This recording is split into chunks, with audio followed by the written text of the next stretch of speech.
I'm going through and showcasing all of my settings for BO6 Warzone, so your game doesn't only look great, but it also feels great, and you can drop the highest kills possible. Before we get into the actual full settings, I do want to let you guys know I am playing on a scuff impact. I have 4 back paddles that lets me slide, jump, drop shot, dolphin dive, all that. So that does mess with the settings that I'm running and the way I play the game. Let me get you guys my settings, starting off with the controller tab. Obviously, I know some of you guys might be playing on keyboard or mouse. I don't play keyboard or mouse. I play it on other games, but I never do for Warzone, so I'm not the guy to help you with those settings. But like I said, controller tab, I am running on default button layout. Like I said, I have back paddles. I have default stick layout. For my sensitivity, they actually just recently dropped this new sensitivity scale. It used to be 1 through 20, and now it's like 0.10 through 4. I'm gonna pop up the graph on the screen, but I think the actual graph that they dropped is wrong. I saw a lot of people talking about it on Twitter. They actually said on the graph for 7.7, you want to be running 1.8, but somebody found out that 7.7 is actually 1.6. So I don't know how that works for the rest of the scaling, but for me, I was running 7.7, so I have been running 1.6. Then scrolling down for the other settings, I have off, off, off, off. I have the vibration for my controller turned off as well. This is a weird setting, obviously personal preference, but ever since MW 2019, I've had my controller vibration turned off. For the longest, I actually had it turned on, but I felt like it started to affect my aim. So if you guys have never tried this off before, definitely at least test it out. For the dead zones, these are super important for your gameplay. I have 2 for my left minimum and 5 for my right minimum. That's all for your controller stick drift. You want these as close as possible to 0. On my left stick max, I have it on 70 because you want it to be really responsive and react quicker. Obviously for the right, we still have it on 99, and super important, make sure you have your left and right trigger set to 0. Moving on to the aiming tab, obviously for the sensitivity multiplier, I have everything set to 1.0 because I went through and did the sensitivity per zoom tab,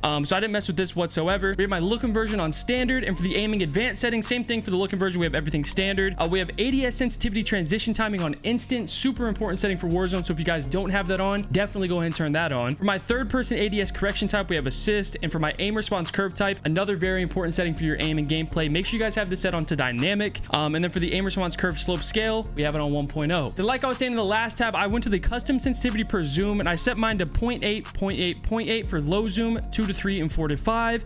And then from 6 to 7, 8 to 9, and high zoom, I have it still set on 1.0. This is just like your sensitivity. Like I was saying a second ago, I like to play 7.7, which on the new scale is 1.6. You guys can find whatever you feel the most comfortable with, and then tweak this so you guys are super accurate on the map. I have my target aim assist turned on, my ADS aim assist turned on, and for the motion sensor behavior, we have it turned off. So sliding over to the movement tab, we have sprint assist turned on, tactical sprint assist, because if you guys played last Warzone or even Warzone 1, auto tac sprint was a super important setting for controller players to make sure you guys had really good movement, and this is that setting. So make sure you guys turn on tactical sprint assist with your delay set to 0, and then have sprint assist sideways and backwards both turned on. For the mantle assist, I have it turned off. For my crouch assist, I have it turned off, and for my corner slice, I have it turned on. If you guys don't know what this is, when you ADS walk up to a corner, in this game, your character does like a slight little lean, kind of like we're in Rainbow Six Siege. This is that setting that allows your character to do that. I like having it on. I don't really see a reason to turn this off. For my slide slash dive behavior, I have this on hybrid. This was a new setting that we just got with the last Warzone. It lets you guys tap to slide, tap to dive, and all that. It does take a little bit of time to get used to, and it's a little tough to get used to, but once you guys do, it is by far the best setting. Then scrolling down through the rest of the settings, for automatic airborne mantle, I have it turned on. I like having it on for my mantles being super fast. I have my sprint restore turned on, my slide maintain sprint turned on, and then I have off, off.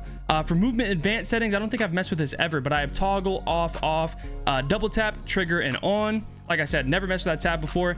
And then for vehicle settings, same thing. I've never messed with this, but we have aim-based control, short delay, free look, and melee finishing move body shield. But pretty much those are all my movement settings. So for the last controller tab, let me get you guys the combat settings. I'm just going to scroll through real quick, but we have hold, on toggle, ADS plus down button, ADS plus melee, hold melee, prioritize finishing move. Something a little bit weird, I have armor plate on apply 1. I know a lot of people, and actually most people, like running apply all. I've always used apply 1, even back in Warzone 1. I've always been called weird for it, but for me, I just feel like I have a lot more control in my gunfights with this turned on. But this is another setting that is 100% personal preference. For C4, I have 1x1. Equipment, I have hold. Manual fire behavior, I have press. And for my combat advanced settings, we have hold, sprint, tactical sprint, and focus, short delay, super important Warzone setting. We have interact slash reload behavior on prioritize interact. You guys can put this on tap to reload or tap to interact, but for Warzone, I feel like this is by far the best option. For sprint cancels reload, another very important setting that nobody was talking about at the beginning. They added in this setting out of nowhere and told nobody, but make sure you guys have this turned off so you can still sprint around the map and reload and not get slowed down and ruin the flow of the game. Akimbo, we have independent, ADS we have off, and then we have depleted ammo on. Then after that, we have scoreboard on toggle and overlay. I don't think, again, I've never messed with this. We have directional, moderate, and hold, but that's pretty pretty much it for the controller settings. Like I always tell you guys, use my settings as like a base and then tweak it so you guys feel the absolute best on the map for your playstyle. That's the controller settings so you guys can feel the absolute best in the game. So let me get you guys my graphics settings so your game also looks super good. Obviously, I play on full screen exclusive. It gives you guys the best performance for your game. I know a lot of people watching this video is probably on console. I don't know which settings apply to console, but a lot of these should, especially the controller settings, obviously. Display monitor, obviously, I play on an Alienware 2721D. It's a 1440p 240 hertz monitor. You guys could buy it. It's absolutely gas. I highly recommend it. My GPU for my PC is a 4090. Like I said, my monitor is 240 hertz. We have automatic aspect ratio. 2.2 sRGB for your display. Gamma is for monitors. If you guys have this on 2.4, that's because you're on a big TV. One thing I'll say, I say it in a lot of my videos, if you play this game even slightly more than casual, try to get on a gaming monitor. The amount of delay you guys are experiencing on a big TV is absolutely insane. For gamma / brightness, I've always set mine to 49. I feel like it looks the absolute best. It really doesn't make that much of a difference. You guys can make this 50, 51, whatever. I have mine on 49. And then I have NVIDIA Reflex Low Latency on plus boost. I have eco mode on custom. I don't even know what that means. VSync off. We got custom frame limit unlimited. You guys can set that to whatever you want for your PC.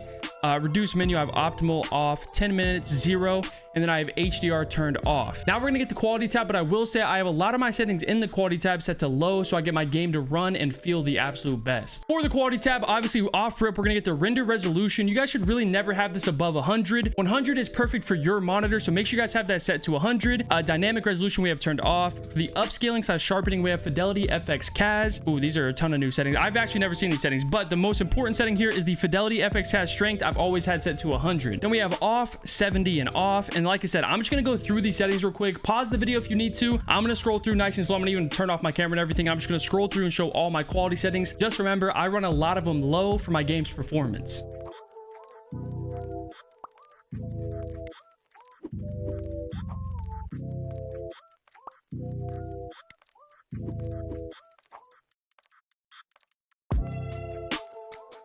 Then for the view tab, in my opinion, the most important setting for your gameplay is your FOV setting. Ever since Warzone 1 and I made the switch to PC, I've been running 120. There is this thing that people think with 120 you lose aim assist. That's a complete myth in my opinion. I don't lose aim assist other than when I'm in smokes or something. But 120 for me just feels the absolute best. I will say though, this is another setting that is 100% personal preference, so find where you feel the most comfortable. Another super important setting is your ADS field of view. Make sure you guys have this set to affected. I know a lot of you guys watching this video probably have it on independent, and you guys are probably the ones commenting on my video that I have a Cronus. Affected makes it to where your guns basically have 0 visual recoil, so make sure if you guys don't already, definitely turn this on. Then we have my weapon field of view on wide, my third person on 90, and my vehicle on wide as well. We have motion blur for the world and weapon both turned off. I say in every single settings video I drop, there's no reason to have these turned on unless you're trying to make those corny TikToks. For the first person and third person camera movement, you want to have it on least for 50%. Transition, you have it on third person ADS, and inverted flashbang, again, another personal preference setting. All this is going to do is make it to where when you get hit by a flashbang, instead of it going all white, makes it go all black. But those are all my graphic settings. Go through and test out everything for yourself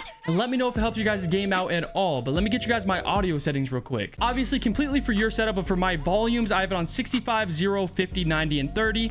Default system device. I don't have enhanced headphone mode turned on. I have it turned off. For my audio mix, I have on Sucker Punch. At the beginning of the game, I think I was running headphones, but somebody told me to try Sucker Punch, and ever since, my footstep audio has been pretty good other than occasional gunfights. Mono audio, make sure you guys have this turned off. It takes all your different directional audios from left, right, above you, below you, and everything, and puts it all into one audio channel, so you guys can't really tell where you're hearing footsteps and everything. So like I said, make sure you guys have this turned off. All these are all completely up to you. Reduce 1090s, all that stuff, that is all up to you. For voice chat, again, all settings that you guys need to set for your own personal preference, but I have it on 20, on.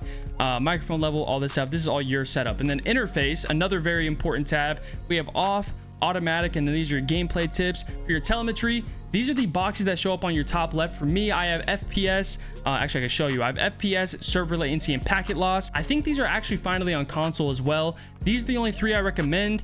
But if you guys want to turn on your GPU temp and all that stuff, you guys definitely can. Readability, I have custom, default, 0, default, and default. For the color customization though, I used to go through and mess with these settings all the time. I don't really like to now, but all I really do is I change my color filter to filter 2, and I change my filter target to both with the intensity both set on 100. Makes makes my game look super vibrant. I actually had a lot of comments asking if I run NVIDIA filters, and I actually don't. For my gameplay HUD on my HUD bounds, I have it all the way zoomed in, so I don't have to make my eyes look as far for the minimap. Something I've done ever since Warzone 1. Obviously, all preference. You guys don't have to do this. For my minimap shape, definitely have this turned on to square. The only people running around are brand new hacker accounts, I swear. For minimap rotation turned on. Radar, make sure you guys have this turned off. Compass type, horizontal, fade on full names. Crosshair, super good for your centering and helping your aim. There's really no reason to have this turned off. It adds a little dot to the middle of your screen. I have mine turned on larger, but I know a lot of people like largest. But yeah, I have larger with on opacity on 100, and then you guys can make it whatever vibrant color you want and whatever helps you in your gameplay. And then from there, I have on, and then I have all this set on 100. But that's pretty much all my settings. So make sure you guys go through and test out all my settings for BO6 Warzone, and let me know down in the comments below if this video helped you guys out at all. And if it did, make sure you guys hit that sub button.